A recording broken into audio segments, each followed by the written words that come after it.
Hello student, আমি তোমাদের Shantanu sir. আমি ক্লাস 8 রায়মার্টিন প্রশ্ন বিচিত্রা 2025 সালের একটা স্কুল তোমাদের সামনে তুলে ধরছি।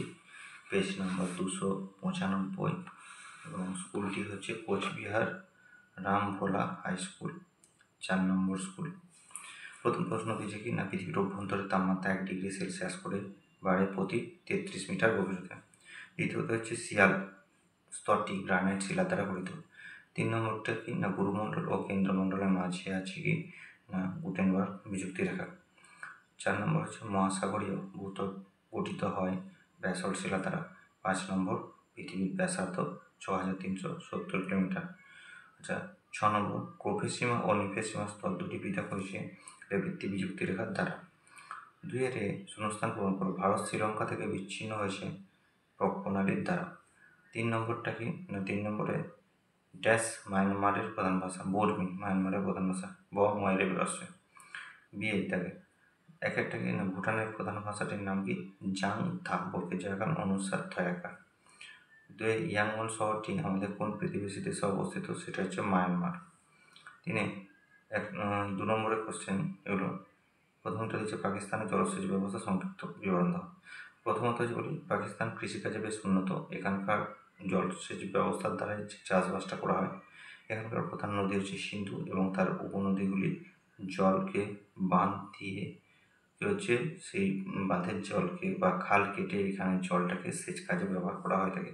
এছাড়াও হচ্ছে পাকিস্তান পশ্চিম দিকে, যেখানে উষ্ণতা এবং শুষ্কতার পরিমাণ বেশি, সেখানে কি হচ্ছে ভূপৃষ্ঠ থেকে ভূগর্ভের মধ্য দিয়ে কি হচ্ছে তোমার সুড়ঙ্গের মধ্যে দিয়ে জল নিয়ে গিয়ে চাষবাস করা হয়, যেটাকে ক্যারেজ কথা বলা হয়ে থাকে। ধান, গম প্রভৃতি ভালো চাষবাস হয়ে থাকে এখানে। সার্ক কি? সার্কের পুরো নাম হচ্ছে south Asian association for regional cooperation, অর্থাৎ দক্ষিণ এশীয় আঞ্চলিক সহযোগিতা পরিষদ হচ্ছে সার্ক। সার্ক সদর দপ্তর হচ্ছে নেপালের কাঠমান্ডু। এটা গঠিত হয় 1995 সালে 8ই ডিসেম্বর। এর উদ্দেশ্য কি ছিল না, ভারত এবং তার প্রতিবেশী দেশগুলোর মধ্যে একটা বন্ধুত্বপূর্ণ সহাবস্থান এবং তাদের অস্তিত্ব রক্ষা। তাছাড়া কি না, ভারত এবং প্রতিবেশী দেশগুলোর ব্যবসা বাণিজ্যের অগ্রগতি বা উন্নতি ঘটানো, সেই সাথে অর্থনৈতিক উন্নয়ন, সামাজিক এবং সাংস্কৃতিক মেলবন্ধন প্রভৃতি ছিল সার্কের উদ্দেশ্য। 3 প্রশ্ন, দারুচিনি দ্বীপ আমাদের কোন প্রতিবেশী দেশকে বলা হয়? শ্রীলঙ্কাকে বলা হয় দারুচিনি দ্বীপ। পরে কি, এই দেশটির প্রধান অর্থকরী ফসল কি না, শ্রীলঙ্কার প্রধান অর্থকরী ফসল হচ্ছে নারকেল। 4 থেকে বিনাশকারী বা অভিসারী পাঁচ সীমানা দুটো বৈশিষ্ট্য। যে পাঁচ সীমানা বরাবর দুটো পথ পরস্পর দিকে অগ্রসর হয় তাকে অভিসারী পাঁচ সীমানা বলা হয়। দুটো বৈশিষ্ট্য হচ্ছে, দুটো পথ পরস্পর দিকে অগ্রসর হবে প্রথম। দ্বিতীয়ত হচ্ছে দুটি পাতের মধ্যে ভারী পাতটি ধ্বংস হবে।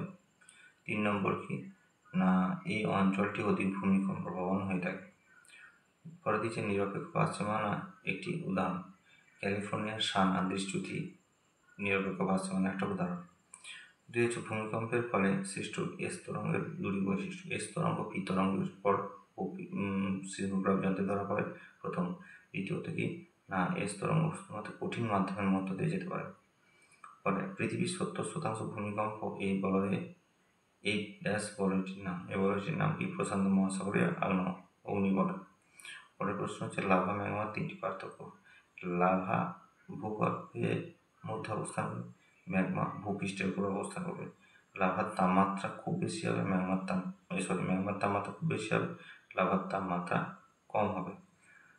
তৃতীয়ত কি না, ম্যাগমার মধ্যে গ্যাস বাষ্প মিশ্রিত থাকবে, লাভার মধ্যে কোনো গ্যাস বাষ্প থাকবে না।